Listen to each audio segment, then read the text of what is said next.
What's up, Homestead homies? It's Off Grid with Doug and Stacy, and I'm Stacy, and welcome to my garden, and welcome to the heat. I don't know where you guys are from and what's going on with your temperatures, but we went from April to some very, very mild temperatures to like sweat your face off.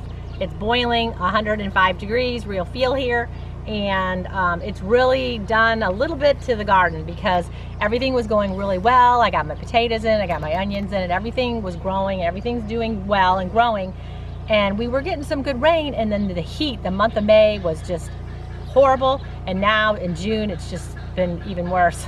So I want to kind of show you what's going on. The bugs have been off the charts. I mean, every kind of bug you can ever imagine. I have not seen so many different types of bugs. They're all over the place. And they're enjoying my garden too. So I just wanted to kind of show you what's going on, what I've been doing, and what's happening in the garden. So come on.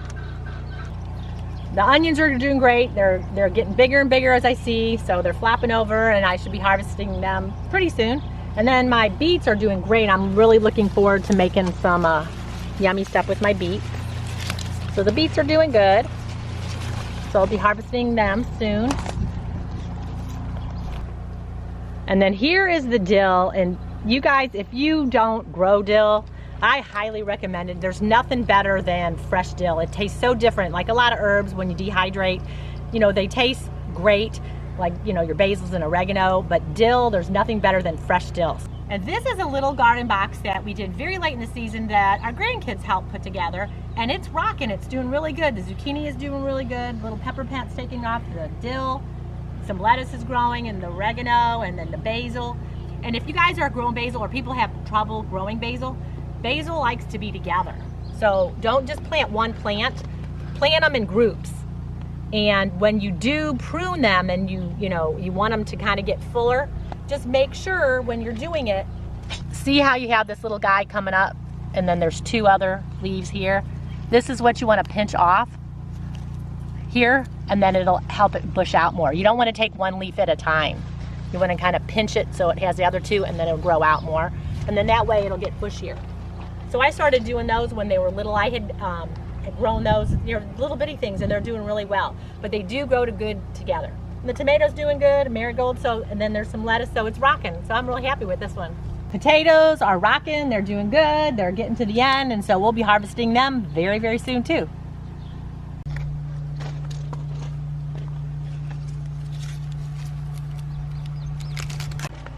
I have to tell you, the Swiss chard has been a master with the heat, not getting that much rain. It'll get rain once in a while. I'm not watering it really at all. So the chard is doing very, very well. And it tastes great in smoothies and recipes. Heated up with a little bit of butter. Good in my salads. So I love the Swiss chard. And then also, I want to show you on the lettuce. I mean, lettuce is just like bolting very, very quickly. Harvested a bunch of broccoli. The broccoli was great this year. I had a lot of problems with my cabbage. It was really tough. Everybody wanted to eat the cabbage, so cabbage had a little tough time this year. So here's my arugula. It's already going to flower, and I let it go for a little bit because I like it for my pollinators. And then I'm going to go ahead and pull this. And I find with arugula does love it when it's cooler out, you know, a spring and a fall crop. But arugula, I find that I plant it pretty much, you know, by the time I'm done with one and I'm ready to start another one, I just go ahead and plant it through the whole season. I just make sure I water it really good, and I have arugula all throughout the summer months, so it works really good for me. And there's so many different varieties that you can use of arugula, so try them in your area. But arugula grows very, very, very easily. So here are our sweet potatoes, our purple sweet potatoes that we did with the slips. We'll link that above if you guys don't know how to make your sweet potatoes with the slips and grow them. And I put some sugar snap peas here. Everything has just been crazy because of this heat. So this is, for being this hot, they're kind of struggling a little bit, but we're starting to get some peas now. And then the potatoes are doing really well over here. And I got inundated here. I just kind of let it go. I got to replant this with the flea beetles. They love the tender young greens, the flea beetles. So when you see these little holes like this,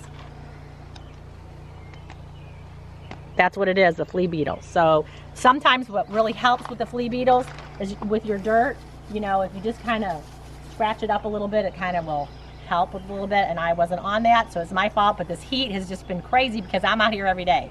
So, you know, it's tough. It is. Gardening is a hard thing, you know. You have to be out here and you have to watch it. And it is work. And some things you do good at, some things you don't do good at. Some years you do good at certain things. It just depends on the temperature or the water or what's going on in your environment. And I mean, it's a struggle. So you learn through the process, and it makes you a better gardener every single year.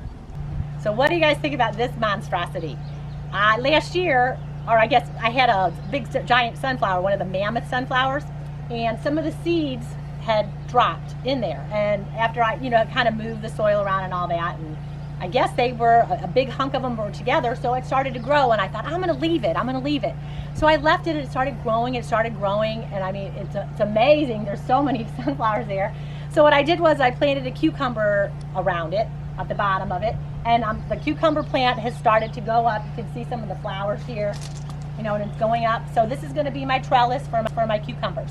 So for some of you guys, if you want to use your sunflowers, if you have some squashes or beans or anything, use your sunflowers as a trellis. Especially, you know, these mammoth ones are great because they're very, very hardy. And I'm very excited. I've already harvested a few cucumbers, and I got a few little baby ones on here, but it's working great. And then something that is just doing phenomenal in the heat we're having is the tomatoes. They look at it, it's as tall as me. So compared to the mammoth sunflower. So they're doing good. They're loaded in tomatoes. There's flowers all over. All my tomatoes, I'll have to say this is probably the best year for tomatoes that I have ever had since we've been out here. My tomatoes look great, and every kind of variety, all of my heirloom tomatoes, I mean the little cherry tomatoes, I mean all the different varieties that I have, they are doing great. Because usually, you know, some do better than others. Well, every single one that I have, I'm very excited is doing well. And you can kind of tell, I mean, they need a little water because it's so hot. So they're kind of curling up a little bit here. But other than that, my tomatoes are rocking. Welcome to my popcorn patch here. And we planted this a little while back, and it was coming up, and it was kind of looking like it needed some nitrogen. It was getting yellow. So, you know, we're still very young in our Back to Eden garden methods here. So what we did was Doug and I did a video, I think a year or two ago, on free nitrogen fertilizer. We'll link that above. It's a great video, so everybody watch it because everybody likes something free. And our grandkids were here, you know, a few weeks ago, and we did make this free nitrogen fertilizer, and we put it on it, and the next day it turned green and it was beautiful. And this is going on almost a month, and I'm getting ready to do it again, and it is the most amazing thing. So everybody, I want everyone to go smash that fertilizer video that Doug and I did, because it is a definite great way to get nitrogen into your plants. Now, where we live, we're in Missouri, they always say that you want your corn knee-high by July, and we're not to July yet. We're still in June 17th, and I think I'm there, so we're doing pretty good. And here is the wonderful comfrey plant. I had a little comfrey plant that I had planted here, I guess back in May, because my soil here, I need the nitrogen in the soil in the Back to Eden garden. So I planted it, and it has been thriving. So I'm really looking forward to all the great things that I can use this comfrey for to help with the nitrogen to get my soil where I want it to be. And then I did a little companion planting with the blackberries. I went ahead and put some spearmint and some peppermint in between here. And then I've also used, I got some sunflowers in between here, and I put some zinnias and some marigolds. So I just kind of put that in between my blackberries just to kind of help with that companion planting. They all work good together. So I just have an assortment of different melons and squashes that I put in between the corn just to kind of see what works out here in the Back to Eden garden. I even have a lot of things that have come up from last year. Some cantaloupe, it looks like it's coming up, which I'm kind of excited about. I have a few of them, and some different squashes that just came up by themselves, so we'll see how they do. And the peppers are doing good, the cayennes are doing good.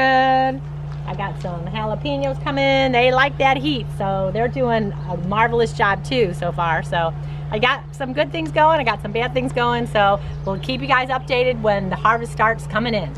Well, thanks for hanging out with me today in the garden. If you guys are not doing anything on August 12th and 13th, Doug and I are hosting the Homesteading Life Conference in Hannibal, Missouri. We would love to see you, and it's going to be so much fun, and we're going to have so many cool speakers. So the links are below. Check that out. And we are going to be in Kidron, Ohio at Layman's on June 29th and 30th. We would love to see you there too if you're in the area. Check us out on Facebook, Instagram, and Twitter, and I would love to know what you guys are doing, what's going on in your garden, what trials or tribulations you're having. Please let us know. Put it in a comment below, and I will see you guys later. Bye. Hey guys, thanks for watching our video. You might want to check out these videos. And if you want to become a homestead homie, click the picture of us below. We will see you tomorrow.